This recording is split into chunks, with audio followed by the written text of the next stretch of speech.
네, 해설갑니다. 주말 잘 보내고 계시죠? 오늘은 이제 시황과 함께요. 이제 삼성전자 하이닉스. 최근에는 이제 시세를 못 주고 좀 쉬고 있죠. 약한 조정을 좀 받고 있는데 그런 이유와 앞으로 주가 전망에 대해서 확인해보는 시간을 갖도록 하겠습니다. 먼저 전일 우리 증시는요. 이제 코스피가 0.24% 소폭 상승을 했고요. 코스닥이 계속 강합니다. 1.19% 상승을 하면서 이제 마감을 해주는 모습입니다. 먼저 이슈를 좀 살펴봐야 되는데요. 중요한 게 미 재무부에서 이제 회사채 매입 좀 5개 정도의 대출 프로그램이 있었는데 그 연장하지 않겠다고 좀 밝혔습니다. 그래서 연준에서는 좀 반발을 하고 있고요. 이게 지금 미국에서 대선이 확실히 패배 선언이 나오고 이렇게 된 게 아니잖아요. 그런 부분에 대한 좀 영향이 좀 있다고 좀 보고 있고요. 이 내용이 좀 나오면서 미국 시장은 새벽에 좀 조정을 받는 모습이 좀 나왔습니다. 이 부분을 좀 그냥 넘어가서는 좀 안 될 것 같다고 좀 생각을 하고요. 두 번째는 이제 저 우리 시장에서 중국 관련주들이 좀 강했어요. 이제 2527 중국 왕이 방한, 시진핑 국가주석 방한 일정을 좀 조율한다고 이제 방한을 하고요. 이런 내용이 있었고 5G 이제 주파수 재할당 내용 나오면서 좀 강하게 다시 한번 시세를 주는 모습이고요. 우리가 좀 중요하게 생각해야 될 부분은요, 이제 확진자 수가 지속적으로 좀 늘고 있습니다. 이러면서 이제 다음 주 정도 사회적 거리두기 2단계를 전면적으로 좀 시행을 하게 되면 여기 관련주, 뭐 언택트, 뭐 게임주 이런 게 있을 수 있죠. 이미 지금 반영을 받고 있는 쪽도 좀 생겼는데요. 이런 영향으로 이쪽이 좀 시세를 받을 수도 있기 때문에 거기에 대한 관심도 좀 필요할 것으로 생각을 하고 있습니다. 이슈는 이렇게 보고요. 이제 수급을 한번 살펴보도록 하겠습니다. 코스피 시장에서 외국인이 1000억 정도 매수를 했고요. 기관이 2200억 매도를 하는 모습이고 코스닥은 양 매수가 들어왔습니다. 코스닥은 역시 기관이 들어와야지 좀 강하게 좀 움직일 수 있다는 점 확인을 할 수 있고요. 선물 매수 외국인이 1265억 매수를 했는데 오늘은 옵션 가격 구조도 좀 말씀을 드릴게요. 옵션 시장에서 외국인이 이제 풋옵션을 매수를 했습니다. 옵션 지금 구조가 어떻게 형성이 돼 있나 살펴보면 여기를 보시면은 이 콜옵션이 있고요. 풋옵션. 여기는 상승 쪽 베팅, 풋옵션은 하락 쪽 베팅입니다. 외국인 구조가 이제 풋옵션은 어디를 가도 수익이 나게끔 전체적인 구간에서 다 푼 매수를 해놨어요. 풋옵션 매수를. 시장이 떨어지면 무조건 수익을 먹죠. 그런 구조고요. 이제 콜옵션에서는 내가에는 없어요. 다 매도를 해놨고 여기서 시장이 급등을 하면 이쪽에서 손실을 줄이겠다 하면서 이제 급등에 대한 어느 정도 이제 대비를 좀 해놓는 상태고요. 확연히 봐도 지금 개인들은 콜옵션 쪽에 많이 베팅이 되어 있고요. 풋옵션은 없죠. 외국인은 풋옵션 쪽에 매수를 해 있고 여기 혹시 시장 추가적인 급등에 대한 대비를 해놓는 이런 구조로 지금 옵션은 형성이 되어 있습니다. 이제 옵션이 이런 구조로 되어 있지만 선물 매수 금액이 계속 좀 크게 큰 자금이 들어오고 있기 때문에 중기적으로 외국인은 지속적인 상승을 바라본다. 이 말씀 다시 한번 말씀드리도록 하겠습니다. 그 밖에 이제 프로그램 매수가 또 나왔어요. 비차익에서 지속적으로 좀 나오는 게 좋지 않은 그런 상황이고요. 환율. 환율은 다행히 이제 좀 보합권에서 좀 움직였는데요. 급등을 추가적으로 하지 않고 소폭 하락하면서 마감을 해줬는데요. 이제 목요일에 환율이 11.8원 급등을 했어요. 이게 다시 이렇게 내려와서 지속적인 하락 추세로 가지 않으면은 분명 시장에는 어떤 영향이든 줄 것으로 좀 생각을 하고 있습니다. 환율의 추이를 잘 보시고요. 다시 하락을 하는지 지속적인 하락 기조로 가고 있는지 지속적으로 확인이 필요합니다. 그래서 이제 시장에 대해서 결론을 말씀을 드리면은 뭐 단기적으로는 뭐 조정이 나올 수도 있죠. 나와도 뭐 이상한 구간이 아니고요. 조정이 나오게 된다면은 이런 구간은 분할 매수의 기회 이렇게 생각을 할 수 있고요. 역시 중기적으로는 시장이 상승 쪽으로 가고 있다. 이렇게 틀에서 생각을 하시면은 시장 접근하시는데 무리 없겠다. 이렇게 좀 생각을 하고 있고요. 그럼 여기에서 이제 삼성전자, 하이닉스를 좀 같이 보면서 설명을 좀 드리도록 하겠습니다. 삼성전자가 전고점을 돌파를 했죠. 전고점을 돌파를 하고 지금 조정을 받고 있어요. 쉬고 있죠. 저는 이 삼성전자가 전고점을 돌파를 해서 신고가를 간 게 굉장히 큰 의미가 있다고 좀 생각을 합니다. 이거는 이러면서 하이닉스까지 같이 올라가고 디램 재고가 줄어드는 현상, 반도체 초호황기 때 2주 정도의 재고를 지금도 만들고 있다는 건 반도체 쪽에서 굉장한 사이클이 좀 나올 수도 있거든요. 그 부분을 좀 주목을 하고 있는데, 그러면서 삼성전자 하이닉스가 시세를 강하게 졌다는 점, 이러면서 시장이 지수가 레벨업이 됐다는 점, 여기 굉장히 큰 의미들이 있고요. 이 내용에 대해서만 많은 이야기들을 좀 풀어드릴 수가 있어요. 뭐 말씀을 드리면 삼성전자 하이닉스가 강하면 지난번 시장과는 분명 다릅니다. 얘네들이 오르락 내리락하고 좀 시세를 지지부진하게 주고 있었죠.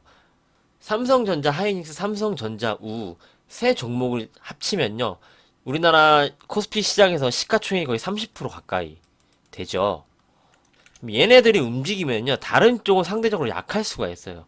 지난 시장과 좀 다른 현상이 일어날 수 있다는 거죠. 지난번에는 경기주도 좀 쉬고 뭐 5월, 6월, 7월, 8월, 9월 이런 구간에서는 경기주들도 좀 아무래도 강한 시세를 못 내줬죠. 그래서 주도주들만 강하게 치면서 계속 올라왔다면 이제는 다르다 이거죠. 선택의 폭이 굉장히 넓어졌습니다. 지금은 경기주들도 올라오고 있고요. 삼성전자, 하이닉스 얘네들도 특히 삼성전자 같은 경우에는 신고가를 돌파를 했고요. 전고점을 넘어서. 그래서 선택의 폭이 넓어졌기 때문에 지금은 한쪽만 고집할 수는 없습니다. 지난번에는 주도주만 올라가서 아직도 이제 주도주면은 무조건 좋다. 라고 이제 볼 수도 있는데 저는 지금 그렇게 보면 안 된다고 좀 생각을 해요. 지금은 폭이 되게 다양해졌어요. 이제 백신 내용도 나오면서 뭐 조선주도 올라오죠. 유통, 화학, 전반적인 업종으로 좀 매수세가 확산이 되어 있기 때문에 지금 시점에서는 업종을 분산시키는 게 맞다고 좀 생각을 하고요. 한쪽만 고집을 해서는 수익률에 좀 떨어지는 측면이 있을 거라고 생각을 합니다. 이 부분을 꼭 기억을 하시고요. 그래서 다시 말씀드리면은 전고점을 넘어가고 삼성전자 쉬고 있습니다. 얘도 보면은 이렇게 고점을 이으면은 이렇게 어느 정도 이제 목표치가 온 거죠. 그러면서 쉬는데 삼성전자 하이닉스가 시가총액이 30%, 삼성전자 우선주까지 합치면 가량 되는데 얘네들이 여기서 쉬지 않고 더 올라가면은요. 시장은 더 세게 이렇게 올라갑니다. 근데 이러기에는 부담스럽죠. 시장이. 어느 정도 시장이 목표치까지 와 있고 이런 상황들로 인해서 삼성전자 하이닉스가 지금 추가적인 시세를 못 주고 조정을 받고 쉬는 흐름이 나오는 겁니다. 그럼 이렇게 보시면 될 것 같아요. 시장도 어느 정도 매물 소화를 하고 충분히 휴식을 갖고 하면은 그 후에는 삼성전자 하이닉스가 다시 한번 움직일 수 있겠죠.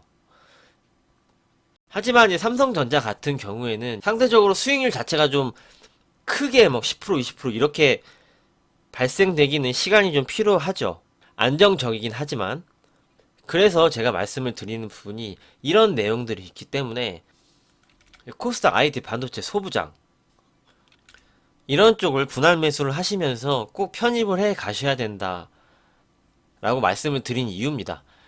얘네들이 휴식 끝나고요. 다시 한번 움직이게 되면은 그쪽도 분명 따라서 강세를 보여줄 겁니다. 삼성전자가 이렇게 올라오는 구간에 걔네들은 막 10%, 15%막 이렇게 움직이죠. 그 반도체의 영향을 코스닥 소부장 기업들이 받는 겁니다. 이 부분 이제 말씀드리도록 하겠습니다. 삼성전자 하이닉스는요, 이 조정 구간이 끝나면은 다시 한번 상승을 할 것으로 보여지고 있습니다. 삼성전자 주봉을 보면요, 전고점 부분을 강한 장대양봉으로 돌파를 하고요. 여기 갭이 있어요. 다음 캔들의 갭상승으로 가서 여기서 이제 조정을 받고 있기 때문에 역시 조정 후 추가적인 시세를 기대할 수 있는 이런 패턴입니다. 삼성전자는 이제 그렇게 보실 수 있고요. 하이닉스도 한번 살펴보도록 하겠습니다. 하이닉스는 이때 관심 갖고 보셔야 된다고 디램 재고 부분, 그리고 인텔 인수 부분 설명을 좀 자세히 드렸었는데요. 역시 하이닉스도 좀 긍정적이고요. 조정이 좀 세게 안 나오죠. 계속적인 수급이 붙어서 그렇습니다. 하이닉스도 역시 이번 조정 구간이 끝나면은 다시 한번 좀 움직일 수 있을 거라 좀 생각을 하는데요. 이 정도 이렇게 내려오면은 역시 분할 매수가 가능한 구간이라고 좀 생각을 하는데 워낙 강해서요. 이렇게 내려올 수 있을지 그거는 좀 지켜봐야 됩니다. 지금 여기서 이렇게 급등하고요. 이 구간에 있는 매물을 좀 소화하고 있거든요. 그래서 역시 하이닉스도 이 조정 구간이 지나면 긍정적인 흐름으로 이제 보고 있다는 점 좀 말씀을 드리도록 하겠습니다. 그럼 다음으로 이제 경기주 잠깐만 말씀을 드리고 좀 마무리를 하도록 하겠습니다. 이제 좀 말씀드린 종목에 대해서 좀 설명을 드리면은요. 아모레퍼시픽 하고요. 이제 GKL이 추가적으로 이제 금요일에 좀 상승이 나왔어요. 이제 아모레퍼시픽은 왕이 방한 내용 좀 나오고 GKL도 좀 강한 모습을 좀 보여줬는데 수익률이 좀 큽니다. GKL도 한 22% 정도, 23% 이렇게 됐는데 전부 다 이제 나머지 물량을 정리를 했습니다. 아모레퍼시픽 GKL 이 부분에 대해서 좀 말씀을 드리고요. 이제 한 달 좀 넘게 들고 있다가 22% 정도 수익이 나면 괜찮은 거죠.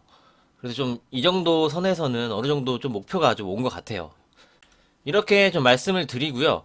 다음으로 또 매력적인 구간으로 내려오면은 그때 다시 한번 말씀을 드려서 또 진입할 때 보도록 하겠습니다. 그렇게 보고 이제 경기 민감주는요, 어느 정도 상승을 주면 좀 챙겨야 된다는 입장 지속적으로 갖고 있고요. 내일을 아직도 좀 공략을 할 수 있는 쪽을 좀 찾아서 좀 말씀을 드리는 시간을 내일 갖도록 하고요. 지금은 이런 패턴들이 있어요. 코스닥에서 어떤 쪽을 좀 공략을 하시는 게 좋나 이렇게 말씀을 드리면은요. 이렇게 N자형으로 빠지고요. 여기서 이제 쌍바닥이는 게 바닥이 이게 두 개죠. 쌍바닥으로 움직인 애들이 상승이 잘 나오고 있습니다. 조정을 잘 마무리해서 끝난 거거든요. 이런 쪽이 좀 바이오에서 많고요. 뭐 엔지캠 생명과학 이런 것도 마찬가지죠. 쌍바닥 후 지금 상승이 나오고 있죠. 따라가라는 말씀이 아니고요. 여기서 지금 쌍바닥에 초입에 있는 애들이 있어요. 그런 쪽을 좀 공략을 하면 좋을 것 같아서 이제 말씀을 드립니다. ABL 바이오 이런 것도 N자로 빠지고 쌍바닥 그래서 이제 급등이 나오죠. 그래서 이렇게 N자형으로 빠진 뒤 쌍바닥으로 저점을 만들어준 애들 초입에 있는 애들 이런 쪽에서 지금 코스닥 시세가 나오고 있다. 좀 말씀을 드리도록 하겠습니다. 네오이즈도 이런 패턴이죠. 좋은 기업이 쌍바닥이 나오고 거래도 증가하면서 움직이는 종목들 네오이즈도 지금 볼 수 있는 구간이라고 좀 생각을 하고 있습니다. 네오이즈는 이렇게 좀 말씀을 드렸고요. 그래서 이제 내일은요. 이제 공략할 수 있는 경기 민감주 아직도 싸게 좀 형성이 돼 있는 쪽 좀 말씀을 드리고 패턴이 좋은 종목들 찾아서 함께 보는 시간을 좀 갖도록 하겠습니다. 여러분의 구독과 좋아요가 큰 힘이 됩니다. 도움이 되셨다면 구독과 좋아요 부탁드립니다. 오늘은 여기까지 하고 정리를 하고요. 내일 또 찾아뵙도록 하겠습니다. 좋은 분들과 함께 즐거운 주말 보내세요. 감사합니다.